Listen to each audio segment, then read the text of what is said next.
Good morning, folks. I am going through and reading the proposed changes that will be discussed Wednesday night, December 6th at the special Board of Education meeting.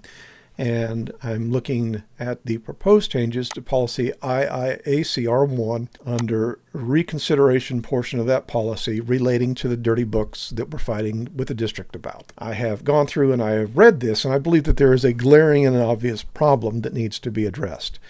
These recommended policy changes will not bring the Cameron School District into compliance with the law and will not prevent the school district from violating the law in the future.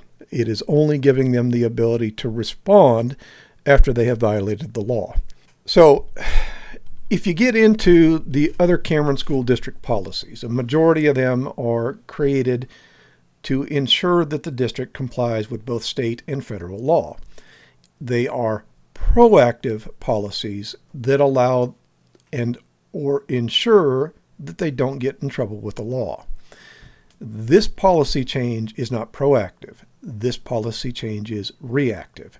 This policy change will only allow the school district to correct a problem after it is in violation of the law. I have thoughts about that, and I'll share those a little bit later, but let me explain. Again, this is all the red is the recommended changes that they're looking at making possibly on Wednesday night.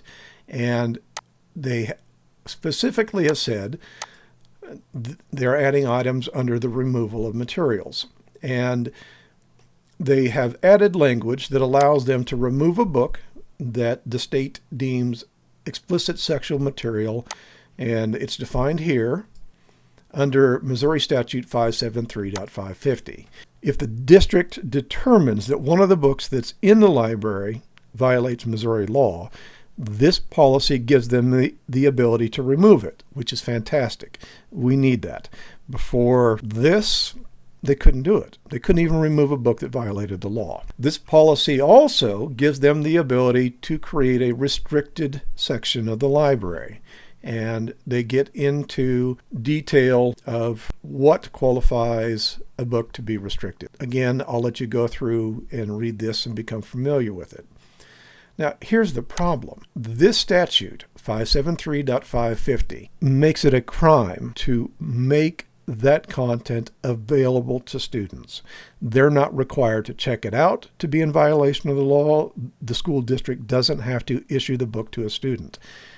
Merely making that book available to the kids is a violation of this law.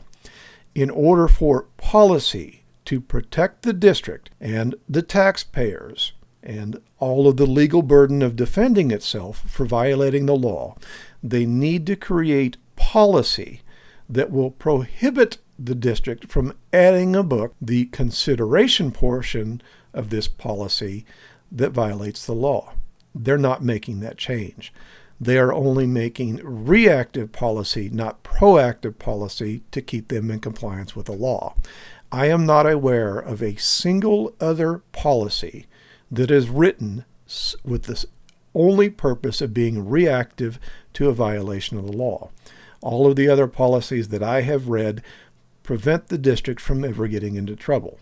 This policy change will not prevent the district from getting into trouble for providing sexually explicit material to kids.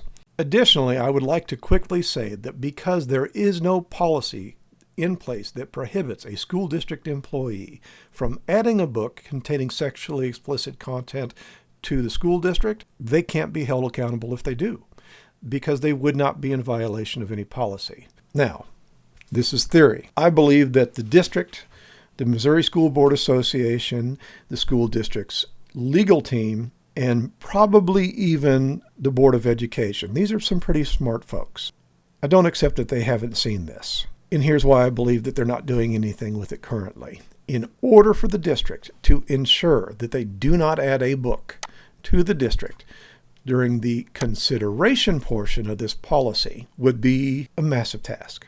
The logistics of trying to do it would be an absolute nightmare. In order for the school district to ensure that they do not add a book which violates 573.550, and to prevent them from adding a book that they know would go into the restricted section, the only option that is currently available to the school district is to have the Three people that are required to add a book: the librarian, a teacher, and the principal. Go through every page of every book to look for pictures that would cause it to be in violation of this statute, or for the words, the language, and the details that would cause it to be restricted. There is not a resource which is currently available that rates a book. It doesn't exist. There are some places that rate a few books, but there is nothing universal. There is nothing like the Motion Picture Association that rates every movie that comes out. There is nothing like that for the books. I've had these conversations with the superintendent, with the Board of Education, and the public. They know that this is a problem. I believe that it is a deliberate act that they are not adding this particular language to the consideration portion of this policy, and that's a problem. These policies should be drafted in such a way that it prevents the district from violating the law. They're not doing that. They're giving themselves the ability to respond after a member of the public identifies a book that violates the law. And you will notice towards the bottom of this proposed policy change that it is up to the community, to the parents, to go through, find the content that either violates the law or would cause the book to need to be restricted, and to report it to the school district. The school district, if they adopt only this policy, is going to continue to add books that will potentially violate the law or need to be restricted because of the content that is in it. And it is up to the public, to the parents, to go through every book that the district adds, to screen every single page to look for the content that would cause it to need to be reconsidered. This is not a solution to the policy. This is a Band-Aid and an attempt to make it appear that they're taking steps to fix the problem. This problem is going to be ongoing in perpetuity until they add similar language to the consideration portion of this particular policy. I'm going to send this video to each of the Board of Education members, to Matt Robinson and his assistant superintendent. Probably also going to include the principals in this email. I'm going to give it to them, and we'll see if they won't address it at the meeting on Wednesday night. They're going to know in advance. Today is Monday. They have until Wednesday. Let's see if they'll do the right thing and protect the district and prevent the district from ever being in violation of this law.